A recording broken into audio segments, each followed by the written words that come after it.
Rencana Danantara menerbitkan obligasi dolar Amerika Serikat berjangka panjang tampaknya belum akan terrealisasi dalam waktu dekat. Penyebab utamanya adalah kondisi pasar obligasi global yang masih bergejolak. Situasi ini membuat biaya pendanaan menjadi semakin mahal. Menurut laporan Bloomberg, Danantara sebenarnya telah menunjuk sejumlah bank internasional untuk menyiapkan penerbitan obligasi dolar bertenor 20 hingga 30 tahun.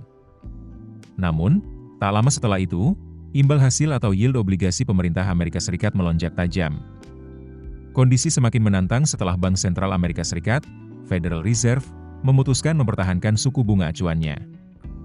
Akibatnya, yield obligasi pemerintah tenor 30 tahun naik ke level tertinggi dalam hampir 2 dekade. Bagi Danantara, kenaikan yield berarti biaya menerbitkan obligasi juga ikut meningkat. Investor kini meminta imbal hasil di atas 6%. Sementara Danantara mengincar tingkat bunga yang lebih rendah. Perbedaan ekspektasi inilah yang membuat rencana penerbitan obligasi sementara ditunda. Menurut Direktur Fixed Income Asia UOB Asset Management, Melvin Chen, langkah tersebut merupakan keputusan yang wajar. Banyak penerbit obligasi memilih menunggu hingga kondisi pasar kembali membaik. Apalagi obligasi berjangka panjang jauh lebih sensitif terhadap perubahan yield dibanding obligasi dengan tenor yang lebih pendek. Bukan hanya Danantara. Aktivitas penerbitan obligasi dolar di kawasan Asia juga melambat dalam beberapa pekan terakhir. Meski demikian, Danantara menegaskan tetap membuka peluang untuk masuk ke pasar internasional. Namun, semuanya akan bergantung pada kondisi pasar. Managing Director Danantara Investment Management, Jamal At-Tamimi, mengatakan perusahaan akan mempertimbangkan berbagai faktor. Mulai dari tenor obligasi, risiko nilai tukar, hingga kebutuhan pendanaan.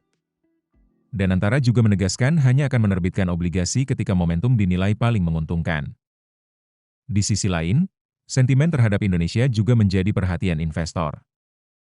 Pelemahan nilai tukar rupiah, meningkatnya defisit transaksi berjalan, serta perubahan kepemimpinan di Bank Indonesia ikut menambah ketidakpastian pasar. Padahal, Danantara baru saja mencatatkan debut yang cukup sukses di pasar internasional. Bulan lalu, lembaga ini berhasil menghimpun dana sebesar 1,5 miliar dolar Amerika melalui penerbitan obligasi bertenor 5 dan 10 tahun. Karena itu, penerbitan obligasi berikutnya akan menjadi ujian penting. Investor akan melihat apakah Danantara mampu membangun reputasi sebagai lembaga investasi jangka panjang yang kredibel. Untuk mempersiapkan transaksi tersebut, Danantara telah menunjuk sejumlah bank investasi global. Di antaranya Citigroup, HSBC, JP Morgan Chase, Mitsubishi UFJ Financial Group, dan Standard Chartered. Kini, Danantara hanya tinggal menunggu satu hal. Waktu yang tepat untuk kembali masuk ke pasar obligasi internasional. Download aplikasi Kontan sekarang di App Store atau Play Store.